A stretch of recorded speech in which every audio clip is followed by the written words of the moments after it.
Guten Tag, ciao, bonjour, and hello from Zurich, Switzerland. Switzerland is an international capital of financial services, technology, and now digital assets, making it an ideal location for us to gather this week at Samsung Hall, and with virtually thousands of you around the world watching online, as we gather to learn about blockchain technology, and in particular, how BSV can ignite the power of data. Data is very important to all of us, and it's getting interest that is rising, in particular because of the worldwide increase in interest in digital assets and blockchain technology. That interest has been driven by the rise of BTC's price over the last year, as there's been skyrockets in price, and for some months, like this month, dramatic drops. That attention has been driven by public companies such as MicroStrategy, Square, and of course, Tesla, and then some institutional investors buying large amounts of BTC to hold as a reserve asset, a claimed store of value. And many even say very directly they have no intention of ever actually using Bitcoin for daily transactions. And it's not just BTC. There are now thousands of cryptocurrencies and many, many ledger projects, yet with very little actual use beyond investment trading transactions. So around the world, I'm often asked by people, what is the explanation for the price of Bitcoin and other digital tokens when so few people actually use the coins in daily life? And I tell them the truth. There is no good answer. For most of the market, there is no good answer. But here at CoinGeek conferences and across BSV's global blockchain ecosystem, we want to give you a good answer.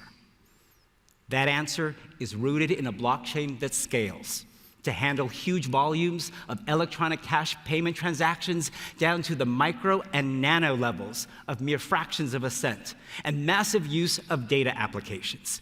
And that answer is, of course, BSV.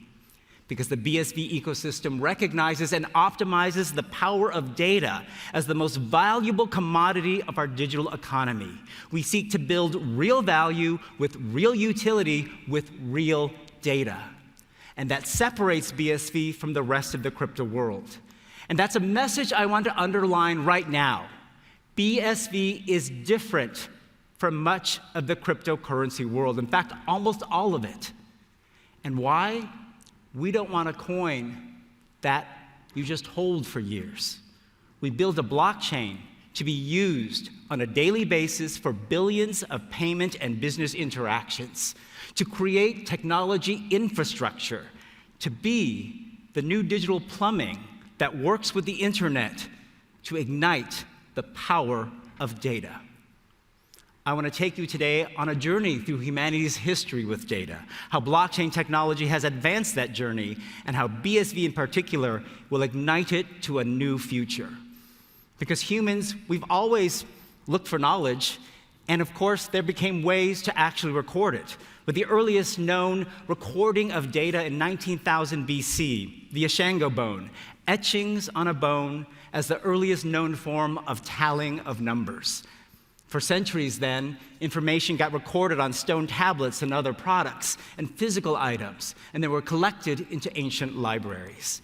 But it wasn't until 1646 that the word data was seen to be used in the English language for the first time, in a book by Henry Hammond about, of all things, weakness and sin, derived from the Latin dare, to give, datum, thing given.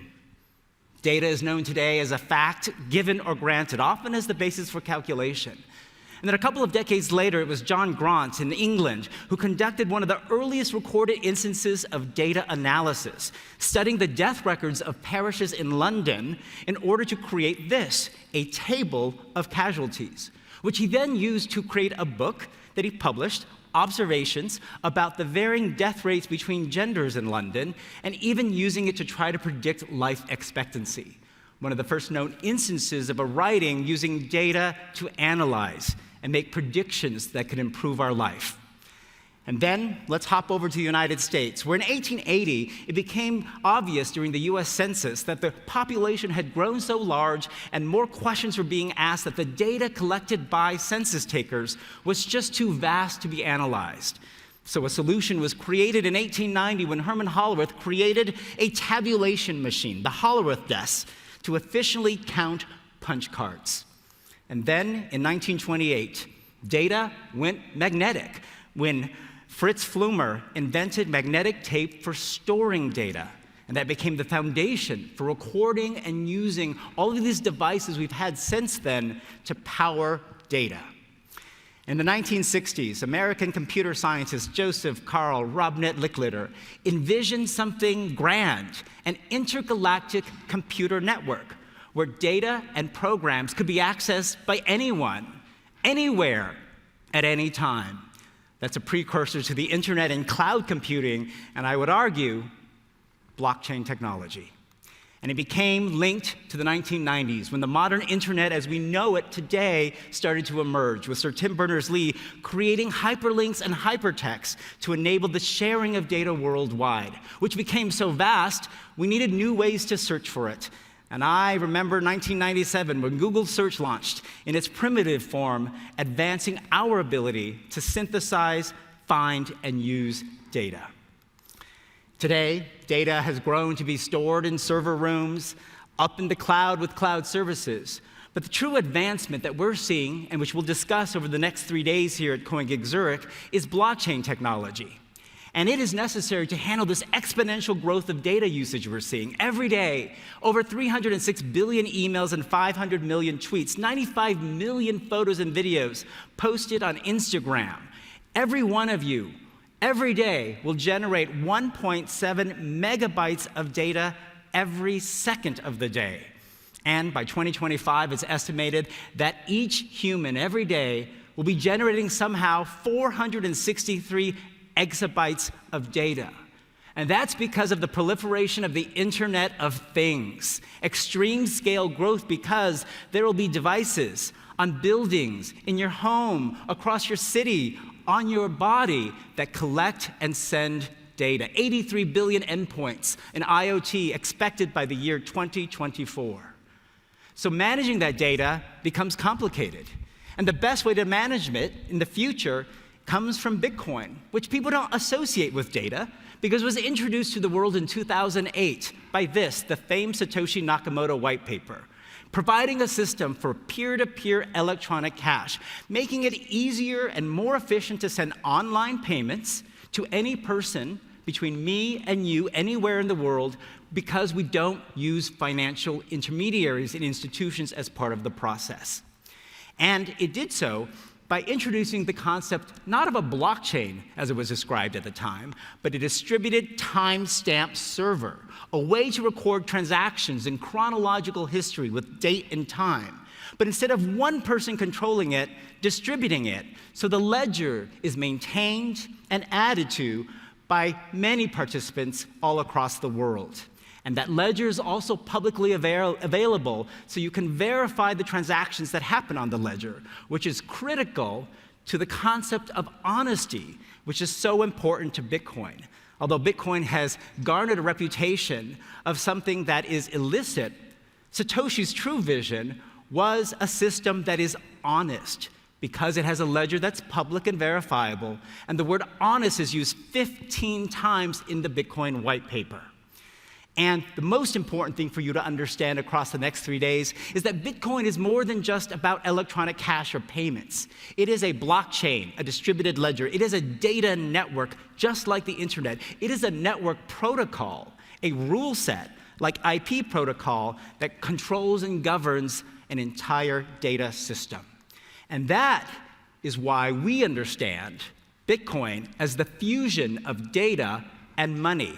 It's right there in the word, bit, data, coin, money. And when you fuse the two together, you give it new power and open up a world of amazing business opportunities. So when we think of Bitcoin's blockchain, everyone thinks about Bitcoin as being able to have in the blockchain transactions of Bitcoin payments recorded into a block in the chain. But you can add so many more forms of data. social media content files from your phone or computer added to the blockchain, media files that we enjoy, video, music, written to a public ledger and record-keeping system. The consumer records of our lives, such as healthcare data, can be managed or accessed through a blockchain. The information about the world's logistics and supply chain of all sectors, managed through the blockchain. Government, legal, records and documents accessible on a public ledger. And even the information and data necessary to power smart contracts, from human agreements automated through implementation on the blockchain. And then you add the ability to pay, to monetize with small, tiny payments, all of that data that can be accessed universally from one place and exchanging information and value at the same time between all of us. That is the vision we have and the true power of igniting data to new levels. And that's one of the advantages of a blockchain like BSV, is a massively scalable public ledger. It provides in one place a universal source of truth, so we're all looking at the same information at the same time. It allows industries and organizations to break down data silos so that your information is not stored in multiple different servers or databases, eliminating intermediaries to create efficiencies and allowing the ability to exchange small online payments with that data, something that was not possible at the beginning of the internet. But to achieve that, massive scaling is necessary to lead to this massive vision.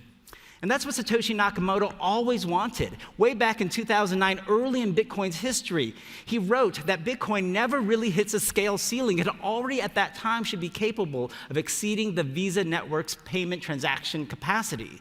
But that is not what happened over the history of blockchain over the past decade plus, because BTC's network and developers decided to restrict the capacity size of the network, its block, to 1 megabyte in size, and therefore only have a network which can do on-chain 7 transactions per second at maximum. Nowhere near the capacity of Visa at 2,000 transactions per second at average times, and up to 56,000 or more transactions per second during peak periods. What is the implication of that? Why would that restrict and cripple a network? I ask you to think of email. When it launched and came into our life in the 1980s and 1990s, imagine if the world's email system and protocol were limited to only allow 7 emails per second by anyone across the world globally. That's it, 7 for the whole world. Email would not have grown to the business and personal use it does today, with 2.4 billion emails per second generated globally. And that happened because of scale. Scaling with technology, hardware, and also the belief that we could power more data. And that's what BSV is doing. Its solution is very simple: unbounded scaling. Do not limit what the capacity of the network is artificially. Let it grow with market forces and demand and the improvement of technology. With Bitcoin SV, we're already demonstrating much higher capacity because of the unbounded scaling approaches. Our mainnet has demonstrated over 5,100 transactions per second capacity. And as Calvin mentioned in his opening video, our scaling test network has demonstrated well over 9,000 transactions per second. With a major software release that will begin later this year called Terranode, we expect to be able to demonstrate 50,000 transactions per second and continue to go even higher. And that has resulted in our ability to demonstrate, in just a couple of years of BSV's emergence as a ticker symbol, the ability to overtake recently, just in the last few weeks, the BTC chain in accumulated Bitcoin blockchain growth, meaning the total data size of the network, because of the variety of larger and more complex data files that BSV's network can sustain. So the red line you see up front shows BSV overtaking BTC in accumulated blockchain growth. This is just the start. In the scheme of what we're doing, this is nothing. This is the start to demonstrate higher data capacity was always possible with Bitcoin. And Terranode, which you might get a bit of a preview to today, will be the enterprise scale software that the BSV blockchain will deliver to the world. creating the capacity we believe to sustain terabyte size, over 1 million megabyte blocks in size, and power millions, over 4 million transactions per second we believe is possible. There's a lot of work to get there. This future is not happening anytime soon, but we are the blockchain ecosystem most committed to bringing this reality to life. And it also means that we can create a network that allows for micropayments, small casual transactions over the internet. It's not miraculous to be able to send $1 million worth of Bitcoin to someone anywhere in the world, because we could do that with our traditional banking system. But it is remarkable to create a blockchain system where you can send small, casual transactions, as the Bitcoin white paper references on its first page. Because our network is so efficient with scale, you can send even fractions of a cent. You cannot do that on BTC, and therefore you cannot sustain all of these enterprise applications because the fees there are high and unreliable. Here's a chart you can see of fees over the past year on BTC, ranging from 3 to, in April, over $33 to send a single transaction, which means people don't use the network for daily payments and certainly cannot for expensive data applications. Same thing with Ethereum, which people thought would be a solution. Gas fees have been high and unreliable, ranging from $16 to, in May, almost $70 to send a transaction. That cannot work if you want to have many tokens or smart contracts operating at enterprise level. BSV, our median transaction fee just the other day, June 3rd, 1/100th of a US cent. That's it. Very small. And if you add more data, larger data files, it'll be a little bit more, of course, but still very, very efficient. And that means we can power all of these diverse use cases that are already emerging on the BSV network, everything from identity management to AR, VR, RegTech, network intelligence, and Internet of Things. You'll hear about a lot of them over the next few days.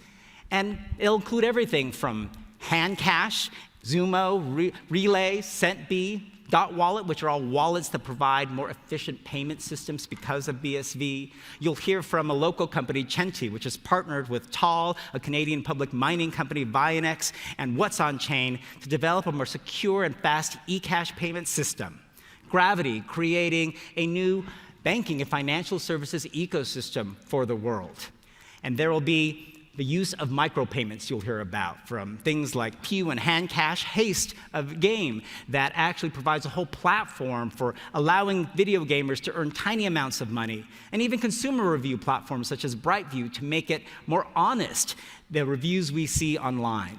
You'll hear about customer incentives and rewards from MyGym and a company in Germany, Stabelwerk, and then social media, which really needs a revamp in the internet world to create a better, more honest system and something with better content. Everything from Twitch, Bitstagram, Streamanity, and Caster, which is a podcasting platform on BSV, are transforming the ability of the internet to better serve you. BSV is also powering new forms of trading platforms, such as TDXP, allowing micro-trading. RealAX has a decentralized exchange. And you'll hear about the launch of Fabric, an exchange that is really using BSV as a ledger and the platform to create new trading opportunities. Speaking of trading, the hot thing now is NFTs. Everyone wants an NFT, and they're coming to BSV with marketplaces such as Canonic, on which they are allowing the NFTing and publication of books, and bullishart.com, which just recently in the last couple of weeks announced that it was going to be adding BSV support to allow creation of tokens for contemporary artists. The world of work and business can get more honest with applications like Anna, which use BSV and BSV micropayments to actually hold you accountable for the promises you make or the hours you claim you work as a remote worker.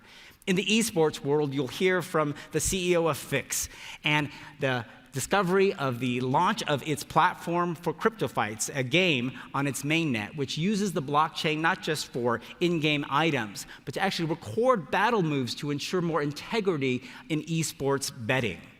Integrity is a huge theme you'll hear over the next few days, with companies such as Company, with the K, in the RegTech business, using the blockchain to record KYC information that banks and financial institutions and other customers need to get on their potential customers and record them through a hash to the chain to ensure that there is proof that it was actually drawn.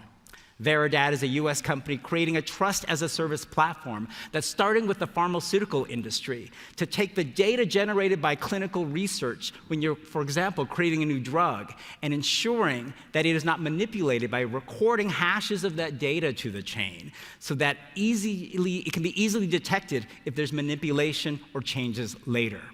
In the supply chain management world, you'll hear from Dominium, a company working in the United Kingdom as well as Africa, about its cargo tracking system and other supply chain management systems, particularly focused on developing countries in Africa. In the financial services space, InvoiceMate, a new business is launching that actually will take account payable and other accounting documents and make a more efficient process through the blockchain. And we'll even talk to you about how its system could begin the process to create Islamic finance compliant capabilities through its blockchain system. Triple entry accounting will be a topic which will see the value of another ledger that's public to add to the integrity of accounting. And in the healthcare space, you've got things such as VXPass out of the United States, which uses BSV to manage and track the digital records for COVID-19 vaccinations, and recently announced a deal to be the platform provider to track the vaccine rollout in the Kingdom of Lesotho in Africa. We can also use BSV's data platforms to improve our environmental sustainability. And you hear about that from Australian project Weather SV and its use of recording of weather data as well as data related to trees and the environment to create data marketplaces that can improve our decision-making for environmentally sustainable action. Cities will get smarter with applications such as Omniscape, which will bring AR, VR, as well as BSV-based token and other technology implications to our world.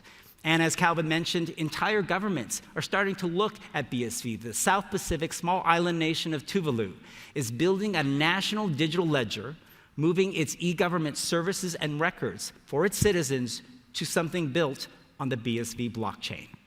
And of course, we need infrastructure to support this. So startups like Bionex in the United Kingdom are building a whole set of tools you'll hear about to make it easier for developers and businesses to launch on these platforms. And they're also doing it at enterprise scale. Nchain, the leading blockchain research and development business in the Bitcoin space, is leading the way, creating enterprise-grade blockchain solutions you'll hear about. And of course, those transactions need to be processed and sent across the world efficiently. And that's done by companies such as Tal, which is becoming the lead enterprise blockchain transaction processor for this entire ecosystem. There's so much that will happen more even in the future. We'll even hear a little bit about machine learning and whether blockchain technology can take data and create new ways to think. Artificial intelligence, is that possible with blockchain technology? You'll hear about that as well. These are all examples of how BSV and blockchain technology takes data and gives to us new things. Because that's how it all started. It's a thing given. It's something humans have always wanted to record. From etchings on a bone to tally numbers. Knowledge collected in ancient libraries, tables, tracking death to give us hope for new life. A machine to count who we are. Records on magnets. A dream for an intergalactic computer network. The link to a modern internet. A World Wide Web so vast, we needed new tools to search. Communication that's gone mobile and anywhere. Data in server farms, up in the cloud, and now onto the blockchain. Introduced by Bitcoin, the fusion of data and money into one. Using a distributed ledger of transactions organized into blocks connected across time. And those blocks can contain more than just payments. They also contain the most valuable commodity of our digital economy, the new oil, data and data infrastructure. So many things given. To own and monetize our own data. To send electronic cash, person to person, peer to peer, anywhere in the world, transcending geographic boundaries, allowing us to have business and government services that are better, creating a universal source of truth that breaks down data silos and opens data transparency, improving the sustainability of our planet, creating new ways to think, cities, communities, homes, lives that are smarter, stronger, better. So many things given if we allow massive scale of blockchain and BSV. We ignite the power of data.